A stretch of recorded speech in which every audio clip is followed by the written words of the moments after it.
खामोश दीवारें। राहुल 12 साल बाद अपने गांव लौटा था।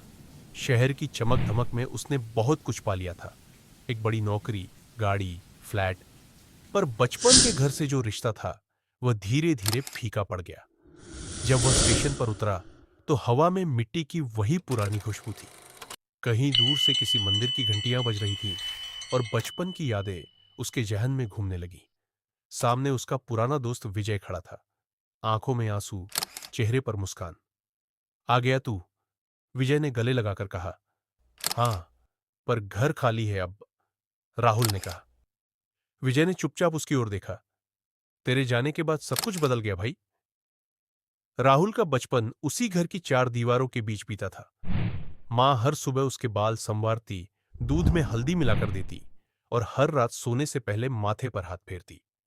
जब राहुल ने इंजीनियरिंग कॉलेज में दाखिला लिया, मां ने खुशी खुशी उसे शहर भेजा। लेकिन फिर धीरे धीरे राहुल का लौटना कम होता गया। मां ने कभी शिकायत नहीं की, हर महीने उसे चिट्ठी लिखती, लेकिन राहुल व्यस्तता का बहाना बनाकर जवाब नहीं देता।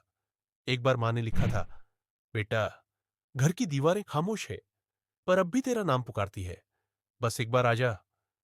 राहुल नहीं आया। काम था, मीटिंग थी, जिम्मेदारियां थी। लेकिन अब मां नहीं थी। वह घर की चौखट पर खड़ा था और हर चीज जैसे उसे देख रही थी। राहुल ने घर के भीतर कदम रखा।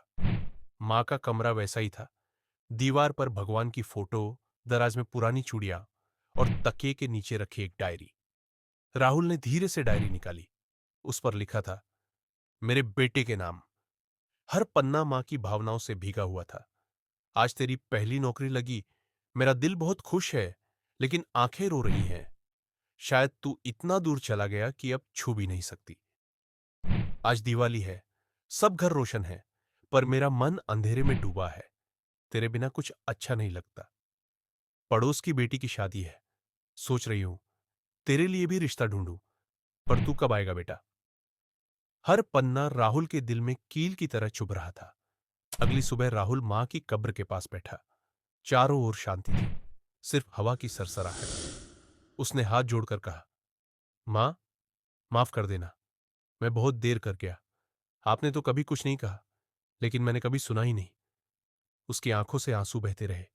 पास में बैठा विजय बोला, तू अकेला नहीं है, मां अब भी तेरे साथ है, बस तेरे भीतर।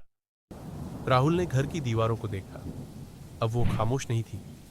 उनमें मां की सांसें थीं, यादें थीं, और वो प्रेम था जो शब्दों में नहीं, खामोशियों में जिंदा रहता है। कभी कभी रिश्ते शब्दों से नहीं, खामोशियों से बोले जाते हैं। मां कुछ नहीं कहती थी, क्योंकि उसका प्यार हर सांस में था।